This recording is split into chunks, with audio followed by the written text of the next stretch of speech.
Até você dá um ok para a gravação, beleza?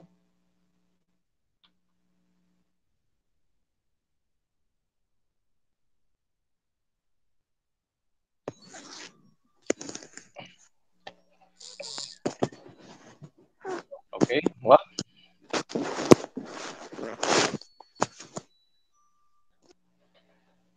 Bem, gente, hoje, como eu falei, né, nossa última aula, né, nosso último conteúdo do período, né, nesse primeiro período, nessa primeiro semestre, a gente viu que a formação do mundo moderno, né, com né, as transformações que ocorreram, principalmente no continente europeu, né, e a partir das transformações do continente europeu, a gente foi vendo as particularidades das outras regiões do globo, principalmente a que foi mais afetada com esse processo de modernização, ou de modernidade, né, por causa da Idade Moderna, da Europa, que foi o continente americano. O reflexo mais direto nessa transformação europeia, né? Daí a gente fala muito do eurocentrismo, né? Da Europa como centro das transformações, vem, né, para bem, para mal, nessas, nessas mudanças que vão ocorrer na Europa a partir da Idade Média para a Idade Moderna. Não queira dizer que nas outras regiões não existisse história, não existisse, né, todo um processo de cultura e civilização. Então, vimos como esse processo atinge diretamente a América, com o processo de invasão, né, de conquista, e posteriormente, ou concomitantemente, o processo de colonização, né, a colonização da América, não só pelos espanhóis, né, mas ingleses, franceses aqui no Brasil, mas sempre muito rarefeito, muito pouco o contato, né, de países que não fossem Portugal e Espanha.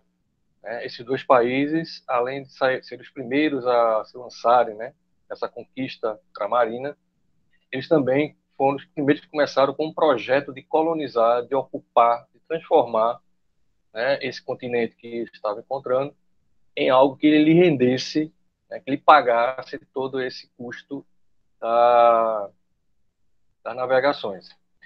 No caso agora entramos no Brasil, na conquista portuguesa, né, com essa conquista ela inicialmente vai ficar no litoral, ela vai demorar um pouco para ser efetivada, né, só o Brasil, né, entra no registro das cartas náuticas portuguesas a partir de 1500, mas só a partir de 1530, 32 é que começa-se realmente uma efetiva conquista, uma colonização, né, vigente para cá, para produzir, para ocupar o território brasileiro. Então, a partir de agora, a gente vai entender como essa ocupação, né, não apenas uma conquista, mas essa ocupação, essa colonização, já podemos falar assim, ela vai ocorrer. O projeto colonial português, ou seja, Portugal, ele não veio aqui por acaso. Os mercadores, a coroa portuguesa, né, o Estado português, não veio por acaso para cá. Ele tinha um projeto, ele tinha uma meta de transformar isso aqui em algo produtivo para o sistema mercantil que ele estava implantando, que era o colonialismo. E você tem uma colônia, né, tem uma região onde você explora, né, ocupa, logicamente, né, coloniza, mas, acima de tudo, produz determinados, determinadas atividades, né, que rendessem fruto diretamente para a coroa portuguesa. No caso, a procura de ouro, né, metais preciosos, para, né, dar lastro à moeda, e no Brasil só vai ser encontrado só a partir do século XVIII, 1700. Então, entre 1500 e 1699, vamos dizer assim, né, entre o século XVI e o século XVII, ou 1500 e 1600, Portugal vai ter essa ocupação mais voltada para a produção de cana-de-açúcar, né, que aqui no território da capitania de Pernambuco, né, pegava o estado de Pernambuco, Alagoas, uma parte de Sergipe e acima Itamaracá, um pouquinho antes, Então, nessa região, nós vamos ter a implementação do que nós chamamos de a agricultura de plantation, né? A agricultura de um só produto, no caso a cana-de-açúcar, e esse produto atendendo exclusivamente, ou grande parte, o mercado externo ou o mercado europeu. Então, toda a produção de cana-de-açúcar ela era voltada exclusivamente para o mercado europeu. Pernambuco, entenda-se a capitania de Pernambuco, até 1500, 1680, quase um século depois de começar a plantação aqui, Eduardo Coelho começa a tirar, vamos dizer assim, cana, né, tirar açúcar daqui de Pernambuco só a partir de 1560, quase 30 anos depois do início da colonização, então é uma coisa lenta. Mas só um século depois, Pernambuco, a capital de Pernambuco, era o principal produtor de açúcar do mundo. Depois vai começar a concorrência, mas mesmo assim, ainda hoje a gente sente reflexo dessa monocultura, né, dessa produção exclusivamente para uma única atividade, um único produto, e esse produto atendendo ao mercado externo. Isso reflete também no geral do Brasil, né? Sempre temos café, soja, né? Sempre a economia foi voltada para um mercado externo, e esse mercado externo abastecido por um produto, né? Ou pelo menos uma área, também da agricultura, né? Em detrimento das outras atividades. Uma agricultura familiar, que era muito restrita, a indústria, que praticamente só vai surgir no século XIX. Então, esse vai ser o legado econômico português em terras brasileiras ou em terras americanas. Então, o que vamos ver, né? Agora é essa colonização portuguesa na América.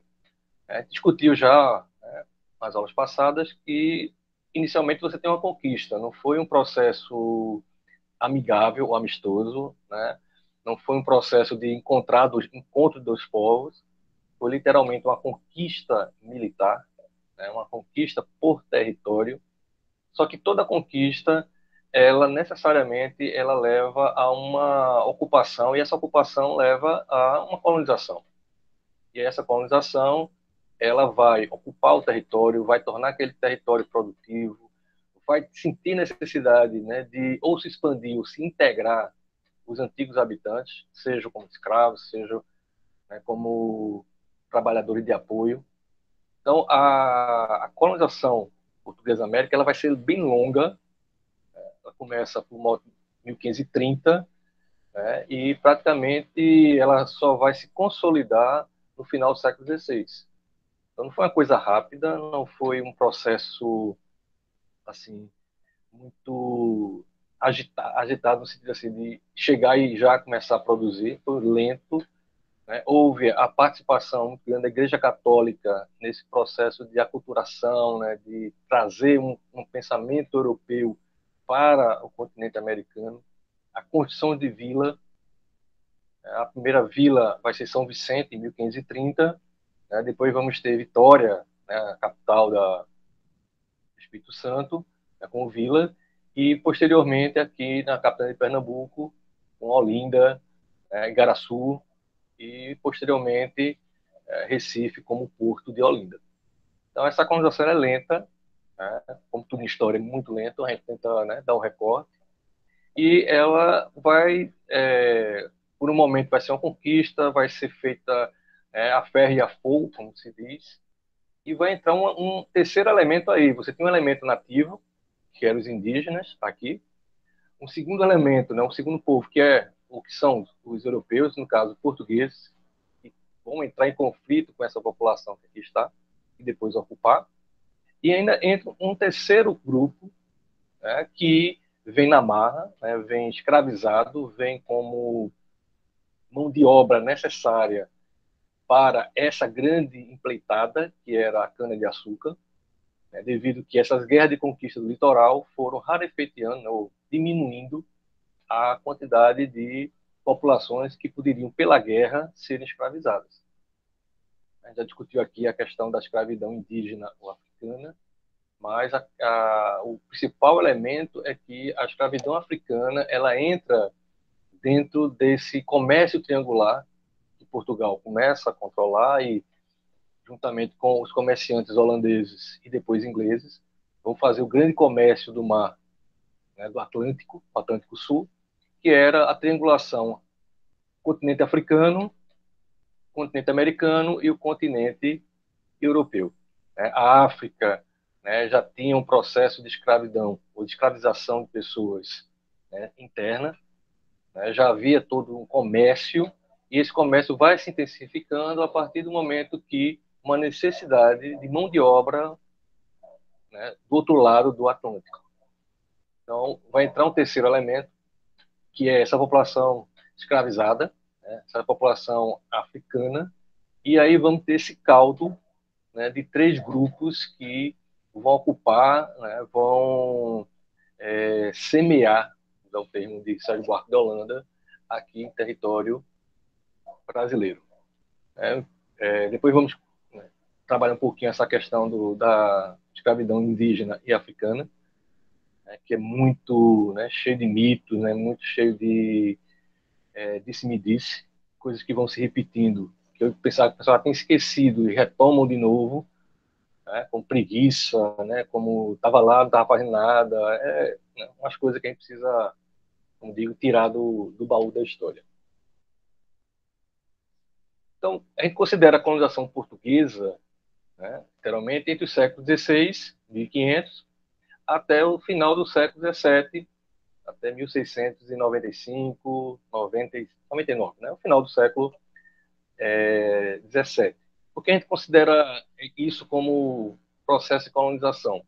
É justamente quando o vasto território americano português, que ia, né, da Bacia do Prata até a bacia do Rio Amazonas, né, essa imensidão, ela precisava ser ocupada, ela tinha a necessidade, né, de trazer divisas para Portugal, que era uma nação pequena, né, era uma nação extremamente, pelo próprio mapa você vê o tamanho de Portugal em relação à Europa, e foi o governo português, a força, né, o investimento, né, português que começou a transformar essa terra que não tinha metais preciosos, né, essa terra que não tinha mão de obra abundante, em um lugar onde foi implantada um produto, a cana-de-açúcar, que já era bem aceita no mercado internacional, só que era produzido em algumas áreas da África, algumas ilhas portuguesas do Atlântico, Açores, né, e Cabo Verde. E quando é implantada aqui a partir de 1530, né, vai levar um longo tempo, como já vimos, mas vai encontrar um vasto território, o terreno aqui, do Nordeste, também do Massapê, né, foi praticamente facilitou essa grande produção, mas entender que isso não foi fácil no sentido assim, chegou, plantou cana e colheu. Não, certo? Vocês que trabalham com agricultura e, né, agroindústria, né, mesmo com zootecnia, sabe que o processo agrícola ele não é rápido, ele não é simples, né? Leva um tempo você preparar a terra, plantar, adubar, ver se vai dar certo, não vai dar certo, tem que ampliar, ver território, enfim. Então, sempre coloque na cabeça que foi um longo processo, como todo processo agrícola. Mas a partir do momento que se estabeleceu, ele virou praticamente uma máquina de produzir riqueza e consumir carne humana, né? Ou seja, consumir gente, né? Consumir no sentido de colocar para trabalhar e a pessoa ir até ao extremo da exaustão. Grosso modo, a gente, né, resume o processo colonial português, né, em três palavrinhas, como a gente diz. Muito discutido, né? Como a gente está trabalhando no sentido de simplificar ou recortar, tudo aqui é questionável, né? Pode ser, como toda ciência, né, ela precisa ser questionada, que é o tripé, né, o trinômio, latifúndio, monocultura e escravidão. Certo? Isso não resume o processo colonial português. Certo? Isso foi uma determinada área, Nova Lusitânia, né, o capitão de Pernambuco, e vai ter esse processo de produção agrícola. Em outras regiões, você tinha, né, uma agricultura familiar, uma agricultura mais voltada para o mercado interno e uma criação de gado que era muito restrita a também o consumo interno. Então, quando a gente fala, né, latifúndio, monocultura e escravidão, parece que todo o território brasileiro era voltado para essas atividades. Na realidade, determinada região, né, principalmente a Nova Lusitânia, né, essa região aqui da Pernambuco, e a importância dava porque era o produto que Portugal controlava, a coroa portuguesa controlava, e gerava vamos dizer assim, o motor da própria colonização. Mas era restrita a determinadas áreas, principalmente no Nordeste, certo? E não impedia, ou pelo menos não proibia essa agricultura familiar. Até porque você precisa comer, né? Você precisa ter uma atividade que lhe dê subsistência na região, certo? Então, a primeira crítica é essa. O latifúndio, a monocultura e a escravidão, seria macroeconomia, né? Principalmente nos portos. O Porto de Recife começa a crescer por causa dessa economia agrícola. Salvador, que era a capital, né, se torna a capital da colônia, a principal cidade, certo? E ao sul, com uma agricultura mais familiar e voltada para vamos dizer assim, uma colonização mais restrita, no sentido do mercado externo. A gente tem esse panorama. No século XVII, que isso vai começar a se transformar. A grande modificação da colonização portuguesa aqui, no final do século XVII, né, de 1600, vai ser quando é encontrado ouro em Minas Gerais, né, na região sudeste. Mas isso não vai acabar, né, com o latifúndio, não vai acabar com a monocultura, nem vai acabar com a escravidão. Muito pelo contrário, vai intensificá-la, certo? Então vamos ver cada parte dessa. O que seria o latifúndio? O latifúndio é quando você, em uma determinada região, né, a terra ela pertence a um determinado grupo restrito. Então, em vez da terra ser dividida, sublocada, né, loteada em várias comunidades, um só grupo, na verdade, homens nobres, né, a serviço da coroa portuguesa, detinham essa quantidade, né, esse território extenso de terra. Segundo, nesse território se produzia única e exclusivamente um determinado produto, no caso a cana-de-açúcar. Antes que alguém pergunte o café é século XIX. Certo? O café só começa a ser produzido, né, no sistema de latifúndio e monocultura só no século XIX, 1822, por aí, já na independência. Certo? Então o café não entra no processo colonial. A grande economia colonial vai ser a açucareira, vai ser a produção de açúcar de cana, né, da cana de açúcar. Então, latifúndio, essas grandes extensões de terra, a monocultura, né, um só produto, né, para o mercado externo. Aí, então não se produzia nada, não, se produzia. Né? Precisava de arroz, precisava de feijão, precisava de carne. Só que isso era feito mas nas franjas, né, na periferia desse sistema, né? Nas pequenas comunidades, nos pequenos agricultores. Que, assim, eram em grande quantidade, mas na macroeconomia eles desaparecem. Quando eu falo macroeconomia, é aquela que é voltada para o mercado exterior. Certo? E isso, ainda hoje você tem exemplos e mais exemplos disso aí. A Vitória, então, é cana-de-açúcar até dizer basta. Depois modificou, né? Agora você tem uma produção ali na BR, né?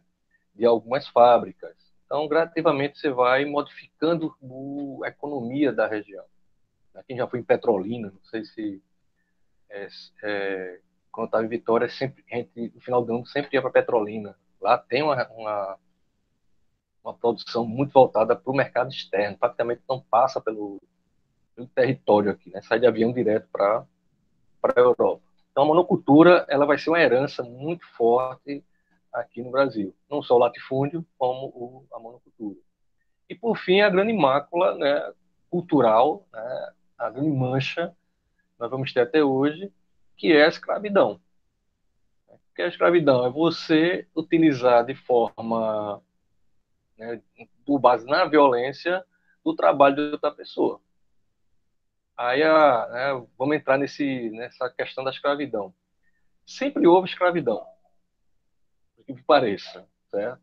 Só que a escravidão normalmente era o quê? É um grupo que dominava o outro, certo? Normalmente esse grupo conquistado era incorporado a essa sociedade. Você pode ter exemplos até na Bíblia, certo? A escravidão, né, dos hebreus.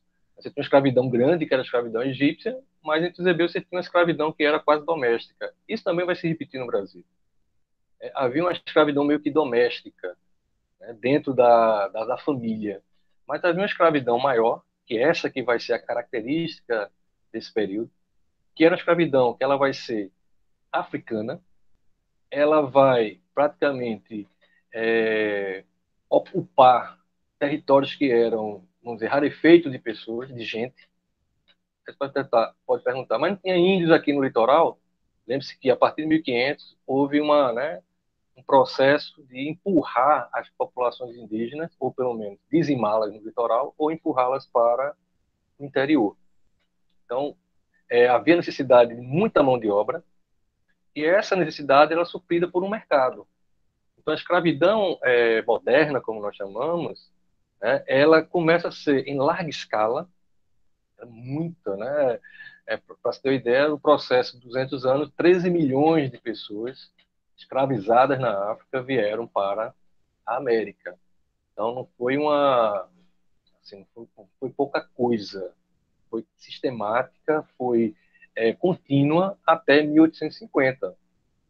Então, até 1850, escravos, ou pessoas escravizadas na África, eram comercializadas e trazidas para a América, né? Principalmente no Brasil, que foi o último país a abolir a escravidão, 1888. Né? Tem Cuba, mas Cuba, quando aboliu a escravidão, não era um país livre. Né? Cuba era uma colônia espanhola, em 1895, se não me engano. O Brasil já era um país livre, mas permanecia com a escravidão. Então, veja, então a escravidão indígena e a escravidão africana, certo? Elas eram complementares no princípio da colonização. Então, foram utilizados mão de obra indígena, foi muito, principalmente nos primeiros engenhos, certo? Só que a população indígena, por serem dizimados, né, nas guerras bárbaras, por terem acesso a fugir para o interior, certo? E não entrarem nesse triângulo entre África, Brasil, no caso, né, América Portuguesa e Portugal, ela ficava fora desse grande sistema monocultor. Então, o escravo, ele era moeda. Então, não era só a, a mão de obra. Ele também era uma peça, entre aspas, era um trabalho extremamente caro. Só que era caro, mas ele entrava dentro do sistema produtivo. Então, começa, né, questione mesmo quando as pessoas vierem com essas balelas de que o índio era preguiçoso, não queria trabalhar. Mentira. Certo? Ninguém é preguiçoso, né? E acho que ninguém aqui queira trabalhar levando chicotada nas costas. Certo? Segundo, né, o africano já era escravizado na África, portanto já estava acostumado. Também é mentira. Certo? Havia escravidão, como eu disse, havia escravidão indígena entre os próprios indígenas aqui, mas era uma escravidão familiar, interna, menor. Eu sempre dou exemplo dos grandes sistemas escravistas, que a gente tem na história, a gente estuda história, né? Que é o grego, o romano e o moderno, que é isso que a gente está falando agora. Acho que eu já dei um exemplo há umas aulas atrás. Né? Um grande eupátrida, né? Um grande georgoi, um trabalhador, dono de terra grego, um hoplita, ele tinha no máximo 6 escravos. Um cara rico, ele tinha no máximo 6 escravos. Um cara rico em Roma, né? No século I, século II, ele tinha em média 60 a 90 escravos. Isso a família dele, não ele. Né? Assim, não, já era mais espalhado, mas tinha 90. Certo? Um engenho médio, a partir de 1580, a partir de 1600, ele usava em média 150 a 300 escravos. Engenho médio. Então vocês têm, assim, você já começa a ver como a quantidade de gente, né, escravizada foi absurda, né? E cada peça dessa, né, estou usando peça no sentido irônico, né, cada trabalhador, né, que era escravizado e era vendido, né, vai criar uma casta de traficantes de escravos. A classe rica no Brasil não era tanto o senhor de engenho, era o traficante de escravos. Só um cuidado, né, quando eu falar para traficante, certo?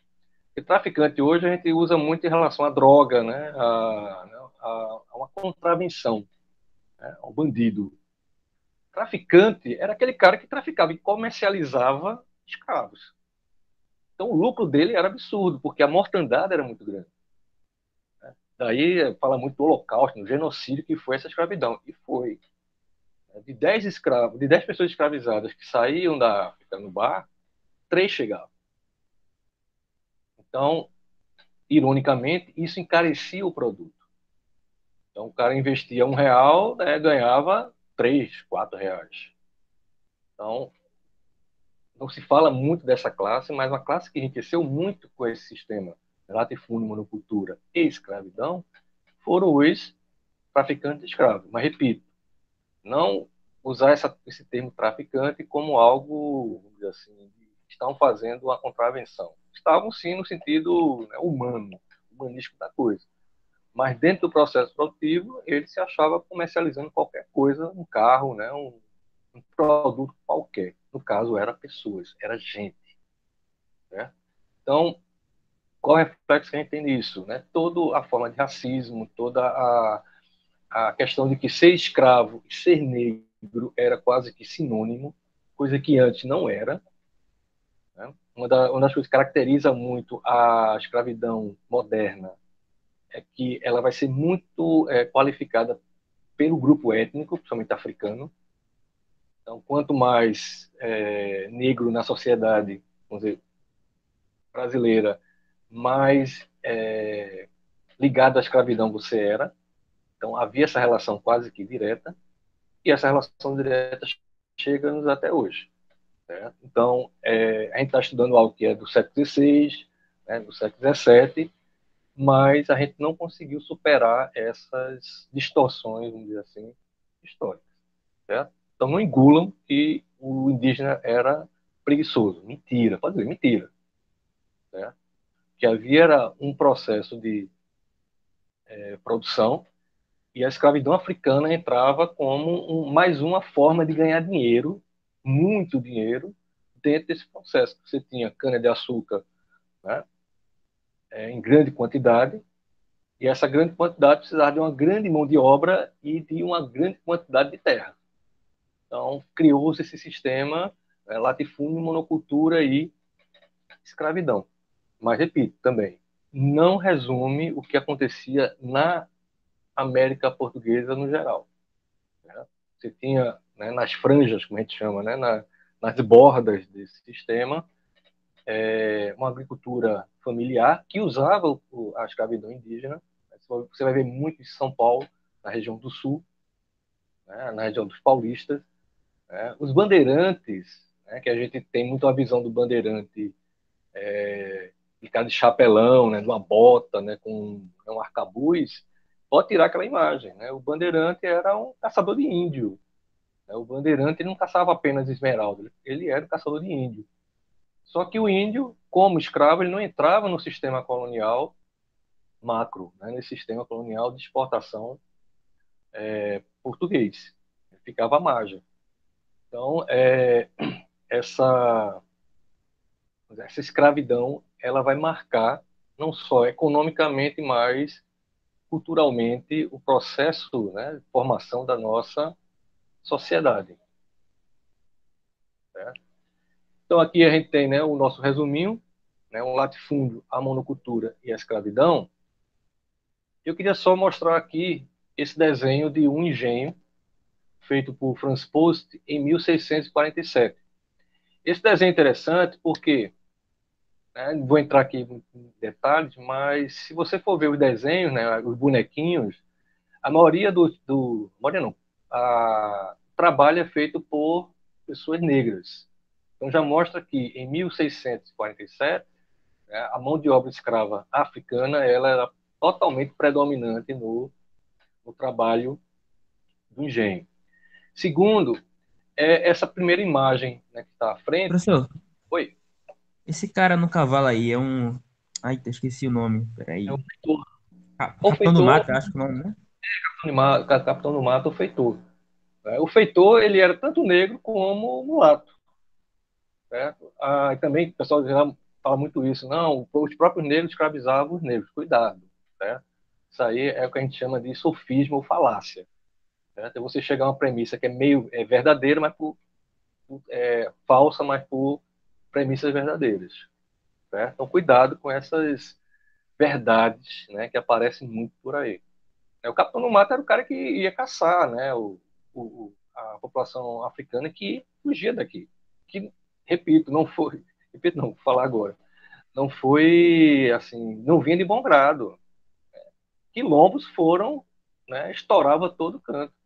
Temos o maior quilombo, né, na América, que é o quilombo de Palmares, que ele ia de Alagoas, mais ou menos ali de Maragogi, até mais ou menos Porto de Galinha, aí Pojuca. Aquela região todinha ali era o quilombo de Palmares, não é só a cidade de Palmares. E Palmares durou de 1610 até 1690. Veja, o século XVI todinho, o 17 no caso, de 1600, nós tivemos uma resistência africana, indígena, em pleno território, né, do latifúndio, que era aqui a capital de Pernambuco. Né? A Palmares, né, a região, ela era autônoma. E aí vem aquelas coisas, traficavam escravos, traficavam. Né? Do mesmo jeito que recebiam, eles também vendiam. A gente também não pode imaginar, né, querer analisar ou impingir as pessoas, né, de 200 anos atrás com a mentalidade que a gente tem hoje. Certo? Ainda bem que a gente modifica, ainda bem que a gente critica isso. Certo? Mas Palmares foi esse grupo de resistência, essa região que branco não entrava. Né? E só foi destruído no final do século, porque uma frota, praticamente, frota não, uma força-tarefa de paulistas, né, de bandeirantes, veio para cá para desmontar Palmares, certo? Que não era ocupada apenas por africanos, né, por escravos africanos, por escravos indígenas que fugiam para cá não, né, para o Quilombo, e branco pobre também, que saía do sistema, que não queria ficar no sistema da monocultura, que ele não tinha para onde produzir. Certo? Então, aqui a gente tem a visão do Capitão do Mato, né? Também você tinha vários níveis de escravos. Você tinha o escravo do engenho, né, que está aparecendo aí, né, na moenda. Você tinha o escravo de casa, né, que é o doméstico. Esse durava mais, praticamente. Assim, a expectativa de vida era bem maior. A do Eito, não, né? A do que trabalhava na usina, não, desculpa, no engenho, 2, 3, no máximo 5 anos já era o top que o cara conseguia sobreviver, porque era muito extenuante. Né? Aí temos também um exemplo, né, que havia dois tipos de engenho. O engenho trapiche, que é aquele movido por boi, né, a moenda, e esse daí que é o engenho d'água. Então, havia essa diferenciação, né, entre usar o rio, né, como a moenda e usar a tração bovina. É por isso que aqui a produção de gado ela foi muito restrita até um determinado momento, porque o gado era exclusivamente para a força motriz do engenho, não era usado muito como alimentação. O gado que era usado para alimentação ele era mais nas franjas, né, essas pequenas populações que criavam gado, né, normalmente fora dessa região. Não era aceito a produção bovina nessa região, a não ser como para venda de carne e, como eu falei, para usar como força motriz, né, na carroça, né, e no engenho, né, na moenda. Aqui em cima a gente tem a chamada Casa Grande, onde ficava, né, que mandava, né, a sede do engenho. O que mais a gente pode... Alguém quer me levantar aí alguma coisa? Sim, tá achando interessante aí. Aqui o gado, né, levando a cana.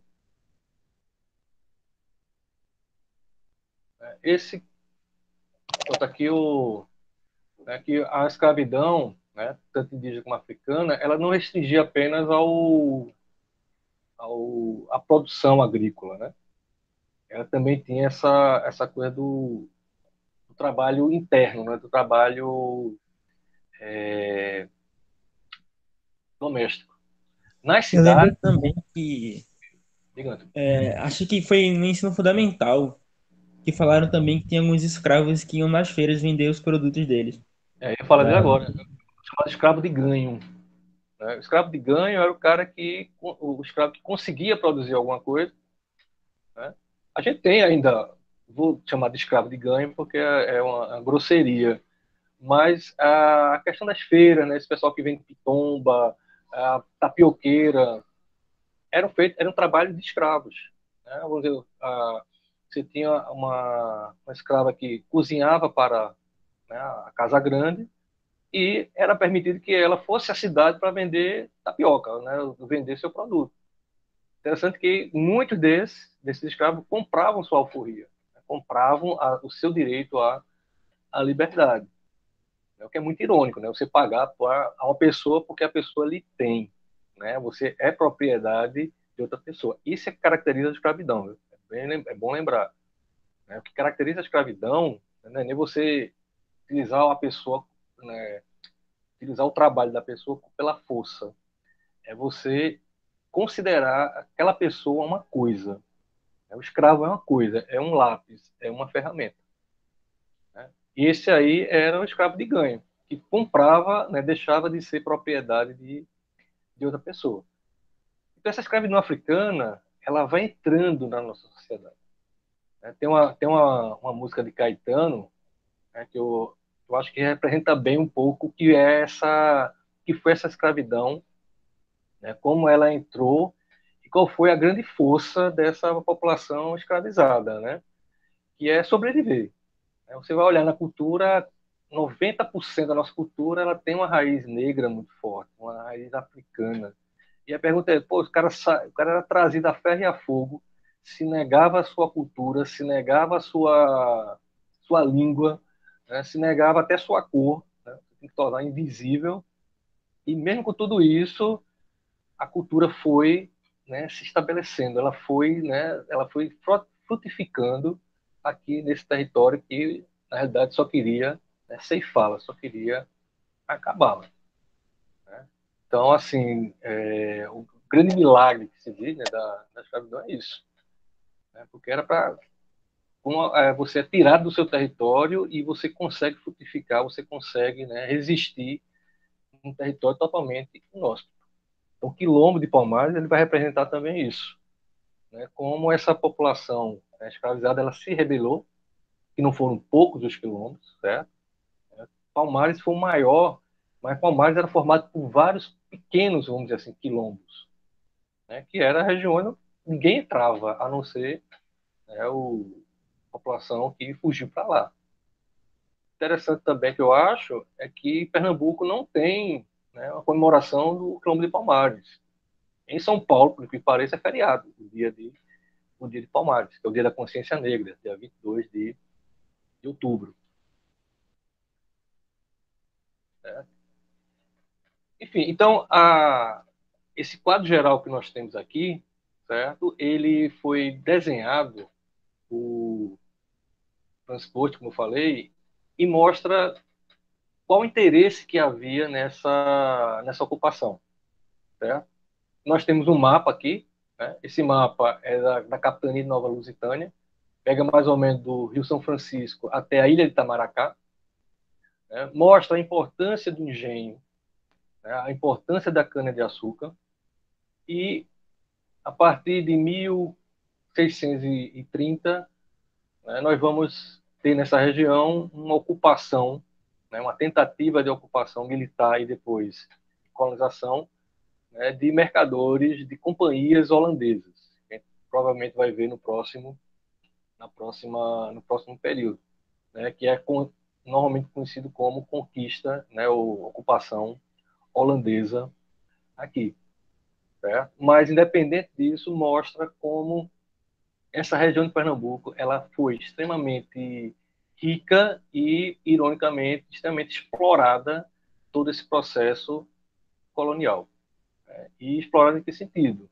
Né? A produção, né? A utilização do território para a produção de cana-de-açúcar.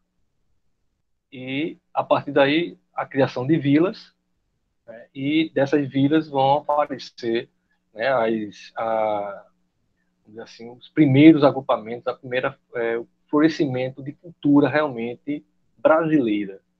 Né? Ou seja, a partir de um século é que nós podemos chamar realmente de Brasil. Até o século XVI eu considero ainda uma ocupação portuguesa. Século XVII, a gente já pode dizer que havia, né, uma consciência, mas já um grupo estabelecido aqui. Não mais portugueses, mas sim brasileiros, né? Aqueles que vieram para o Brasil, aqueles que vieram pirar para o Brasil. Mas, na realidade, formou-se o que nós chamamos de, né, gradativamente, cultura brasileira. Vamos ter os primeiros poemas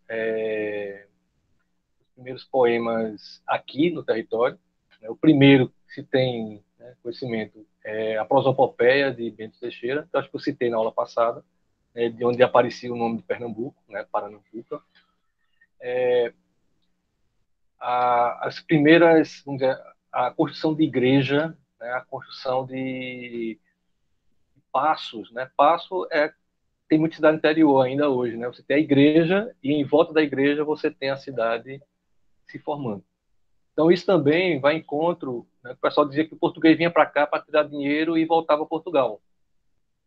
Quem vem para cá construir igreja, quem vem para cá construir seminários, quem vem para cá construir prefeitura, não veio para cá para, né, tirar dinheiro e voltar, não. Esse também é outra coisa que se fala muito, né? Né, nós somos subdesenvolvidos porque os portugueses vieram para cá apenas para tirar dinheiro, né, e voltar para Portugal.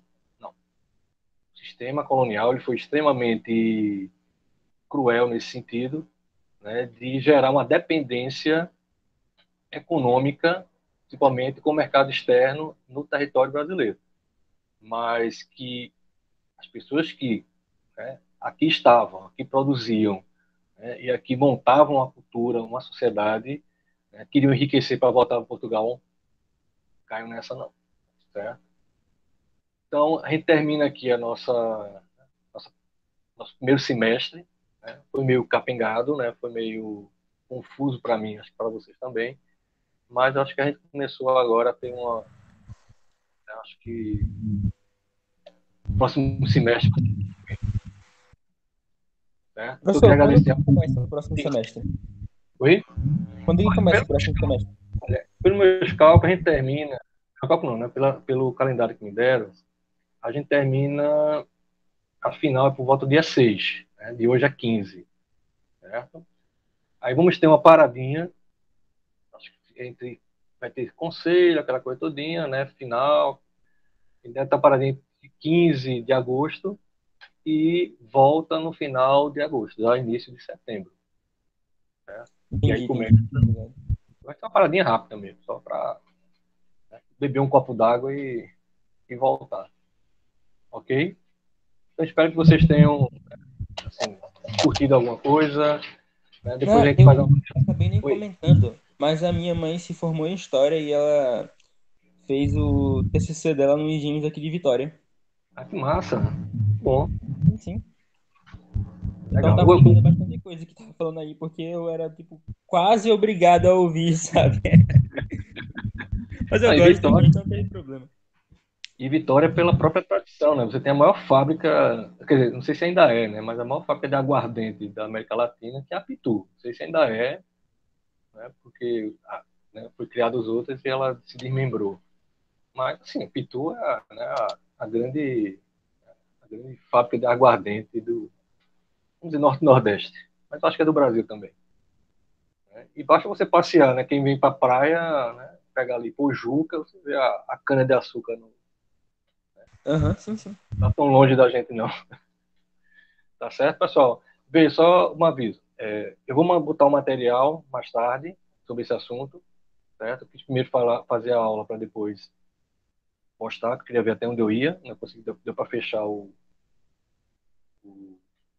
os tópicos que eu estava querendo falar.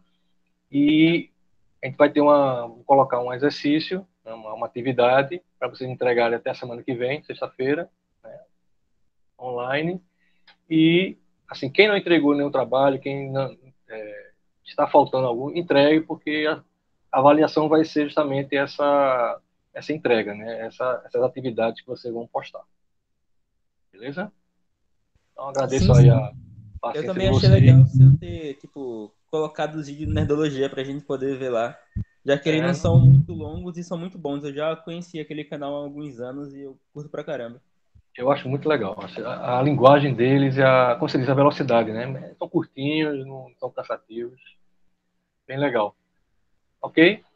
Então, Ok, a gente se professor. encontra por aí Bom e final de se semana pra liguem você. para procurar na sala de aula as atividades que eu vou postar ainda hoje. Tá bom? Então, gente, bom dia e bom final de Tchau. semana para vocês. Tchau, tchau. Vou parar de gravar aqui, tá?